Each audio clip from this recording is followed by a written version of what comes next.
स्वागत है आपका एनडीटीवी ग्राउंड रिपोर्ट देख रहे हैं आप। मैं हूं आपके साथ ऋतु सिंह। अब चलिए शुरुआत करते हैं। इंदौर की घटना के बाद एनडीटीवी आपको हर एक शहर से ग्राउंड रिपोर्ट दिखा रहा है, जिसमें जलाशय से टैंक और टैंक से नलों के जरिए लोगों के घरों तक पहुंचने वाला पानी कितना सेफ है, इसकी पड़ताल हम कर रहे हैं। और इसी कड़ी में एनडीटीवी की टीम ने देवास के लोगों की प्यास बुझाने वाली शिप्रा नदी का हाल जाना है और इस पड़ताल में चौंकाने वाली तस्वीर सामने आई है। यहाँ शिप्रा में प्रदूषण का स्तर हाई लेवल पर है। शहर की सारी गंदगियां सीधे नदी में गिर रही हैं। इस संबंध में हमारी टीम ने स्थानीय लोगों से भी बातचीत की है। अच्छा, किस तरह शिप्रा जो माँ है कैसा दर्जा दिया शिप्रा को? शिप्रा का अच्छा दर्जा दिया, लेकिन यहाँ प्रदूषण में ज्यादा गंदगी हो जाता हो रही सर। कैसी गंदगी हो रही है? यहाँ नाले का पानी नदी में मिल रहा है, जहाँ पर स्नान करते हैं उस पानी से आचमनी भी करते हैं क्या? किस तरह से स्वच्छ होना चाहिए सर? साफ सफाई ज्यादा रहेगी तो बहुत अच्छा रहेगा। यहाँ किन किन नालों का पानी यहाँ पे मिल रहा है? सर यहाँ गंदे घर के पानी भी आते हैं, जो अपन शौचालय जाते हैं वो पानी भी इसमें मिलता है, वो पानी अपन पीते भी। शिकायत की थी आप लोगों ने? सर बहुत बार की शिकायत पर, लेकिन कोई उसका कोई नहीं मिल रहा है। कहाँ दो छगन भैया? शौकलिया शिप्रा में किस तरह से गंदगी दिख रही है? किस तरह कौन सा पानी शिप्रा नल में मिल रहा है? सारा आ रहा है, कहाँ कहाँ का? इधर का भी इधर का भी। कौन सा पानी है ये? गंदगी का नाले का पानी नाले का, हाँ। मिल रहा है शिप्रा में? हाँ। क्या होता है, शिप्रा दूषित हो रही नहीं हो रही है? कहाँ शिप्रा माता में पानी मिल रहा है? मिल रहा। तो स्थानीय लोगों का क्या कहना है आपने सुना। अब हमारे संवाददाता आपको शिकारे में बैठकर करीब से दिखाएंगे कि देवास में शिप्रा की स्थिति आखिर है क्या। और मैं हूं अरविंद जोग से, आप देख रहे हैं एनडीटीवी की टीम ग्राउंड रिपोर्ट में दिखाएगी किस तरह से। देखिए शिप्रा है, शिप्रा नदी है। ये शिप्रा वो नदी है जो मोक्षदायिनी होती है, लेकिन किस तरह से यहाँ पर कचरा आता है और ये कचरा शिप्रा नदी में पूरा बह जाता है। और वहीं देखिए किस तरह से ये चैम्बर का जो पानी है, गंदा नाले का पानी इस माँ शिप्रा में आ रहा है। ये शिप्रा को पूरा तरह से दूषित कर रहा है और यही पानी देवास की जनता जो है इस पानी को पीती है। देखिए ये शिप्रा नदी है जो मोक्षदायिनी है, किस तरह से ये खुद आज अपनी दुर्दशा पर आंसू बहाती हुई नजर आ रही है। देखिए किस तरह शिप्रा नदी है, यहाँ पुल पे से लोग उन जो है गंदा कचरा फेंक देते हैं और यही कचरा सड़ता रहता है और यही पानी ये शिप्रा नदी में मिल जाता है और यही पानी को देवास की जनता पी रही है। यही बात करें तो शिप्रा नदी की जो मोक्षदायिनी है, जो शुद्ध मानी गई है, जहां डॉक्टर मोहन यादव ने नदियों की शुद्धिकरण के लिए लाखों रुपए खर्चा करे हैं। एनडीटीवी की टीम दिखा रही है किस तरह से लाखों रुपए खर्चा हुआ। देखिए किस तरह से पूरी गंदगी शिप्रा नदी के किनारे बीचों बीच पड़ी हुई है। आखिरकार ये शासकीय अधिकारियों को दिखाई क्यों नहीं देती? देखिए किस तरह से बताता हूँ, ये जो गंदगी है पुल पे से लोग फेंकते हैं कचरा है, इससे ही पूरा शिप्रा का पानी कहीं ना कहीं दूषित हो रहा है। मेरा कैमरा सहयोगी कुणाल के साथ अरविंद चौक से देवास। प्रदूषण के कारण न सिर्फ शिप्रा का प्रवाह रुक रहा है, बल्कि पानी में हानिकारक तत्वों का स्तर भी बढ़ता जा रहा है। मोक्षदायिनी शिप्रा खुद अपनी दुर्दशा पर आंसू बहाती हुई नजर आई। देखिए माँ शिप्रा नदी है, किस तरह से चारों ओर जहां तक निगाहें जा रही हैं शिप्रा नदी में गंदगी ही गंदगी पसरी हुई नजर आ रही है। देखिए ये जो ब्रिज है, ब्रिज पे से लोग जो कचरा फेंकते हैं वो कचरा पूरा सरेआम साफ तौर से दिखाई दे रहा है। देखिए किस तरह से शिप्रा नदी के बीच में ये चारों तरफ गंदगी नजर आ रही है। यही पानी देवास के नलों में नगर निगम द्वारा वितरित होता है और इस गंदे पानी को देवास की जनता पीती है। देखिए किस तरह से पूरी शिप्रा नदी जो है, मैं अपने कैमरे से नीचे से दिखाएं, देखिए किस तरह से पूरी गंदगी पसरी हुई है, गंदगी दिखी है पूरी चारों तरफ। जहां तक निगाहें जा रही है वहां तक गंदगी गंदगी। देखिए किस तरह से यहाँ पर झाड़ पेड़ पौधे भी पड़े हुए हैं, लेकिन ये शासकीय अधिकारियों को क्यों नहीं दिखाई देते? बात करें इतना ही नहीं, बल्कि शराब की खाली बोतलें भी शिप्रा नदी में पड़ी हुई नजर आ रही हैं। विदिशा की जीवनदायिनी नदी बेतवा पूरी तरह से दूषित हो गई है। नालों का गंदा पानी बिना ट्रीटमेंट के नदी में मिल रहा है, जिसके चलते नदी दूषित हो रही है और लोगों की सेहत को खतरा बना हुआ है। लोगों का कहना है कि पानी में इतनी बदबू है और यही पानी हमें पीने को दिया जा रहा है। जहाँ पर अभी हम खड़े हुए हैं ये चोरघाट का नाला है और आप यहाँ पर इतनी बदबू आ रही कि यहाँ खड़े होना मुश्किल है। और यही पानी बेतवा नदी में मिलता है, जो पानी की सप्लाई शहर में होती है। घरों में छोटे छोटे बच्चे हैं, वही पानी बच्चे पीते हैं। कभी भी कोई इन्फेक्शन हो सकता है और बड़े दुर्घटना की संभावना रहती है। इसको अगर उचित ढंग से इसका प्लान करके और इसका फिल्टर करके उस पानी को अगर नदी में छोड़ा जाए तो ज़्यादा उचित हो, ज़्यादा अच्छा है। क्योंकि जो नाले मिल रहे हैं वो फिल्टर करके आना चाहिए, फिल्टर करके आना चाहिए, तभी उसको पानी को मिला, अन्यथा इसकी दूसरी व्यवस्था की जाए। बिल्कुल, इंदौर में जो घटना घटी है नववर्ष के टाइम पे, ये बहुत ही दुखद है और ये लचर शासन प्रशासन की व्यवस्था का ये कारण है। और हमें लगता है विदिशा में भी अब शासन प्रशासन इंतजार कर रहा है कि कब तक और बच्चों की या विदिशा शहरवासियों की मौतें होंगी। इसके पहले भी हम आज से 15-20 दिन पहले माननीय कलेक्टर महोदय को ज्ञापन दे चुके हैं।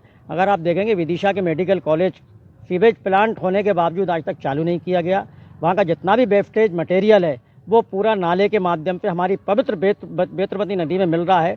और बेतवा आप जानते हैं कलयुग की गंगा है, जबकि दूसरी ओर अभी मकर संक्रांति आने वाली है, पूरी बेतवा दूषित है। जो हमारा वाटर फिल्टर प्लांट है वो कालिदास डैम पर है, जहाँ पर नाले का पानी तो नहीं मिलता है और हमारे पास वाटर ट्रीटमेंट प्लांट पर उसको शुद्ध करने के लिए पूरी व्यवस्था है। हम उसके रेगुलर टेस्टिंग भी करवाते हैं। पीएचसी की लैब में हमारे कर्मचारी जाके उस पर टेस्टिंग करते हैं और जो पानी एक नॉर्मल लेवल होना चाहिए उस लेवल पर हमारा पानी है, जिसमें अभी दूषित होने की समस्या नहीं है। साथ ही हमने सभी अपने जो वाटर सप्लाई कर्मचारी उनको भी हाई अलर्ट पे रखा है। कहीं पर भी लीकेज मिले तत्काल उसका निराकरण करें, लीकेज को मरम्मत तत्काल ही कराएं, ताकि कोई भी ऐसे दूषित पानी की शिकायत कहीं से हमें आए ना। इंदौर में दूषित पानी पीने से 10 मासूम बच्चों की मौत का मामला अभी ताज़ा ही है, लेकिन लगता है शायद प्रशासन इन तमाम हादसों से कोई सबक लेना नहीं चाहता।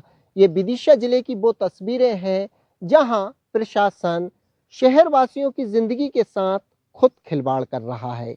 ये विदिशा की जीवनदायिनी बेतवा नदी की कहानी बता रहे हैं, जहां शहर भर के गंदे नाले इस नदी में मिल रहे हैं। ये वही बेतवा है जिस जीवनदायिनी बेतवा पूरे शहर भर की प्यास बुझाती है। कभी जिस नदी में सफ़ेद पानी और स्वच्छ हुआ करता था, आज वो पूरी तरह से काला पड़ चुका है। कारण साफ है, शहर में लगभग सभी गंदे नाले पानी सीधे बेतवा में डाला जा रहा है। चाहे पुलिया हो या पीलिया नाला हो, अंधाधुंध सीवेज का बहाव इस नदी में मौत का कुआं बना रहा है। प्रशासन की लापरवाही इतनी है कि अब नदी शुद्ध पानी नहीं बल्कि जहर और प्रदूषण बह रहा है। बड़ी बात तो यह है, इसी प्रदूषण नदी पे पीने का पानी भी शहर में सप्लाई हो रहा है। सवाल उठता है, अगर यही हाल रहा तो अगला बड़ा हादसा क्या यही होने वाला है और तब जिम्मेदार कौन होगा? आप देख सकते हैं ये जो नाला है वो चोरघाट नाला कहलाता है।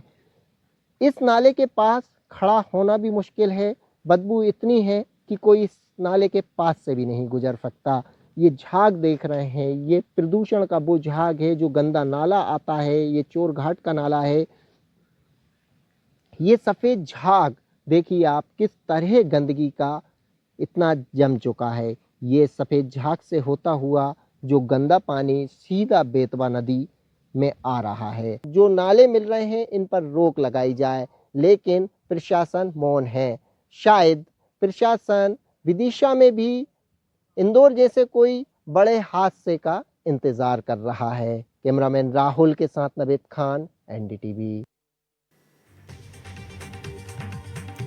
अशोकनगर जिले में आवारा पशुओं के संरक्षण के लिए लाखों की लागत से गौशालाएं बनाई गई, लेकिन इन गौशालाओं में आवारा पशु नहीं बल्कि दबंगों की भैंसें नजर आ रही हैं। ईशागढ़ ब्लॉक की कालीटौर और शंकरपुर स्थित शिव ज्योति गौशाला में दबंगों ने कब्जा कर रखा है। एनडीटीवी की टीम ने मौके पर पहुंचकर जायजा लिया। इस दौरान गंभीर अनियमितताएं देखने को मिली। कालीटौर गौशाला में पूर्व सरपंच के परिजनों का कब्जा है, जहां पर एक भी गाय मौजूद नहीं है। वहीं शंकरपुर गौशाला में गायों की जगह पर भैंसें बंधी नजर आई हैं।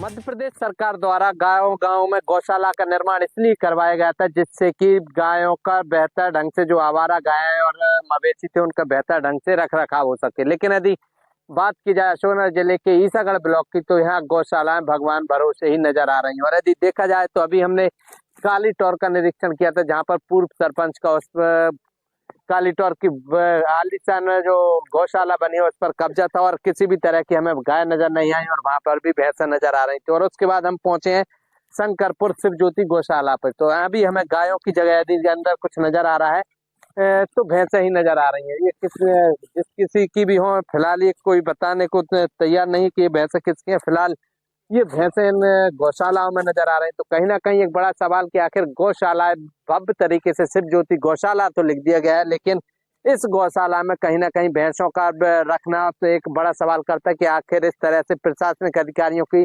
लापरवाही के चलते गौशाला में भैंसों का निजी उपयोग करके भैंसों का रखरखाव कैसे किया जा रहा है। स्वदेश शर्मा, एनडीटीवी, अशोकनगर। बिल्कुल, ऐसे सभी गौशालाओं का हमारी जो प्राथमिकता है उसमें गौशालाएं, स्कूल, अस्पताल और ऐसे जो पब्लिक यूटिलिटी की स्पेसेस हैं जहां पे लोगों ने अवैध अतिक्रमण किया है उसमें हम लोग हटाएंगे भी, और जितने भी इसमें अवैध अतिक्रमण किया है उनके विरुद्ध हम लोग अनुशासनात्मक कार्रवाई और वैधानिक कार्रवाई भी करेंगे।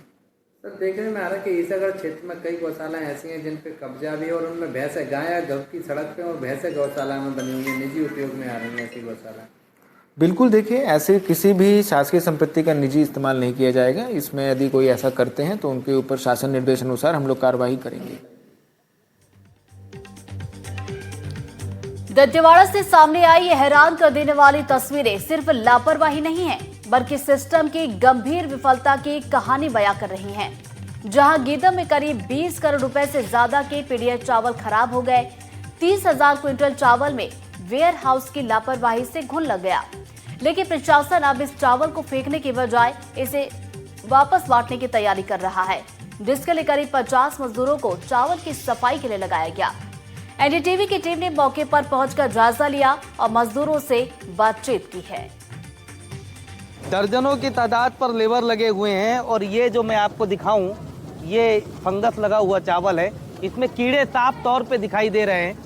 ये दिखाई दे रहा होगा कि ये चावल पर कीड़े लग गए हैं। और ये 2 गोदाम में 20 स्टैक में चावल है और ये चावल यहाँ से उठकर सार्वजनिक वितरण प्रणाली के माध्यम से दंतेवाड़ा जिले के उन अंदरूनी इलाकों